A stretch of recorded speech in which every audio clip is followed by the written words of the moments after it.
श्री गणेशाय नमः। शिव पूजा में शिववास क्यों विचारणीय है? शिववास कब शुभ और कब अशुभ होता है? हर हर महादेव।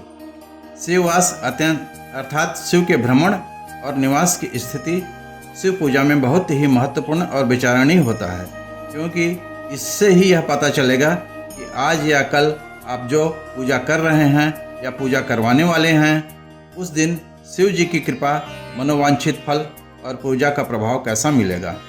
शास्त्रों में कहा गया है, भगवान शिव प्रतिदिन अलग अलग स्थानों में निवास करते हैं और इन अलग अलग निवास करने पर उस दिन शिव का पूजा का फल शुभ मिलेगा या अशुभ मिलेगा, इसका विवरण दिया हुआ है।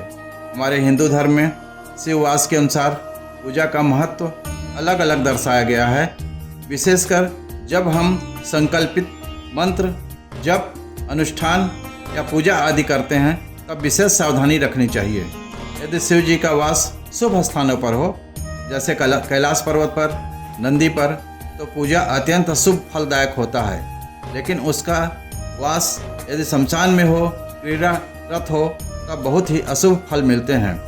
तो हमें शिववास की गणना कैसे करें और कैसे शुभ समय का चुनाव करें ताकि पूजा के समय शुभ प्रभाव हमें प्राप्त हो सके। आइए शिववास की गणना कैसे करते हैं इसे जानें, ताकि जब भी आप शिव जी का अनुष्ठान, पूजा आदि करें तो विशेष शुभ फल प्राप्त हो। जिस दिन शिव जी की पूजा करनी हो वह कौन सी तिथि है, इस पर विचार करते हैं। जो भी तिथि लेनी होती है उसे ले लें और 2 से गुणा कर दें। फिर जो फल मिले उसमें 5 जोड़ दें।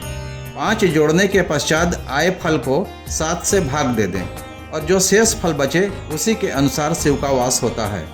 इसे एक उदाहरण से समझते हैं। पहले तिथि का निर्धारण कैसे करते हैं। शुक्ल पक्ष की एकम तिथि को 1 गिनते हैं, द्वितीया को 2, तृतीया को 3, इसी प्रकार चलते हुए पूर्णिमा को 15 गिनते हैं। इसी क्रम में हम आगे चलते हुए कृष्ण पक्ष की एकम को 16, शुक्ल पक्ष की द्वितीया को 17, तृतीया को 18 और इसी क्रम में अमावस्या को 30 गिनते हैं। यहाँ हम उदाहरण के लिए शुक्ल पक्ष की अष्टमी और कृष्ण पक्ष की अष्टमी को लेते हैं। तो शुक्ल पक्ष की अष्टमी के 8 अंक हुए और कृष्ण पक्ष की अष्टमी के 23 अंक हुए। तो गणना इस प्रकार होगी।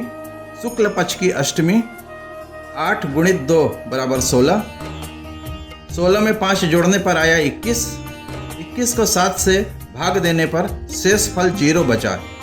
इसको हम 7 ही मानेंगे। अब कृष्ण पक्ष की अष्टमी के देखते हैं। कृष्ण पक्ष की अष्टमी के अंक हुए 23, 23 को 2 से गुणा करने पर मिला हमें 46, 46 में 5 जोड़ने पर मिला 51 और 51 को 7 से भाग देने पर शेष फल बचा 2। 2 शेष फल का मतलब है शिववास गौरी के संग। इसका मतलब बहुत शुभ। अब शेष फल के अनुसार देखते हैं कि शिववास का कैसा फल होता है। शेष फल जब 1 बचता है तो शिववास कैलाश पर होता है, सुख मिलता है। शेष फल 2 होता है तो शिव का वास गौरी संग होता है, इसमें सुख संपदा दोनों की प्राप्ति होती है।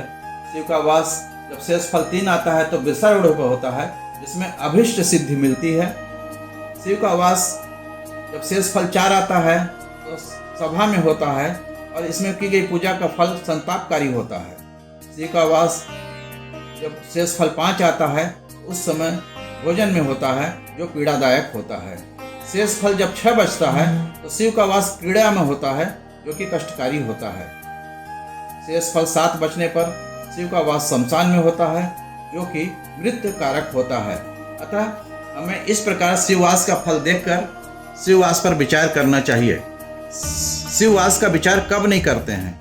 श्रावण मास में, अधिक मास या मल मास में, सूर्य जब आद्रा नक्षत्र में हो, शिव, शुक्ल और व्यतिपात योग में, इन तीनों योगों में, द्वादशी, त्रयोदशी और चतुर्दशी तिथियों में, चतुष्पद करण में, सोमवार के दिन, ब्रह्म मुहूर्त में, प्रदोष जिसे हम गोधूल बेला बोलते हैं, एवं अभिजीत मुहूर्त में, शिवरात्रि में, जन्म तिथि, शांति आदि कर्म में, नित्य आराधना में।